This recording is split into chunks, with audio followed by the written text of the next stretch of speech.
តាអ្នកគិតពីអ្វីច្រើនជាងគេត្បិតការដែលស្រឡាញ់ប្រាក់ជាឫសគល់នៃអំពើអាក្រក់គ្រប់បែបយ៉ាងហើយដោយសារការលោភលន់ចង់បានប្រាក់អ្នកខ្លះក៏បានវង្វេងចេញពីជំនឿទាំងចាក់ទម្លុះខ្លួនគេដោយការឈឺចាប់ជាច្រើនធីម៉ូថេខ្សែទី1ចំពុក6ខ10មនុស្សសម័យនេះគិតពីលុយកាក់ច្រើនជាងគេពេញមួយថ្ងៃតើធ្វើដូចម្តេចដើម្បីរកលុយបានច្រើននិងសន្សំលុយឲ្យបានលឿនជាងគេលុយខ្លាយជាចំណុចកណ្ដាលនៃជីវិតហើយតម្លៃនៃចិត្តរបស់យើងគឺលុយមិនមែនជាព្រះជាម្ចាស់ឡើយដើម្បីរកលុយយើងគិតថាអំពើខុសច្បាប់បន្តិចបន្តួចមិនអីទេព្រោះគ្រប់គ្នាធ្វើដូចគ្នា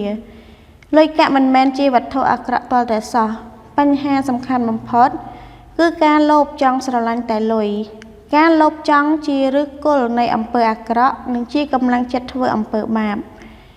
យើងអាចបោះបង់ព្រះអង្គចោលដើម្បីលុយហើយភ្លេចម៉ោងថ្វាយបង្គំដើម្បីរកលុយដែលកកស្ទះក្នុងចិត្តយើងធ្វើឲ្យជំនឿរបស់យើងរលួយ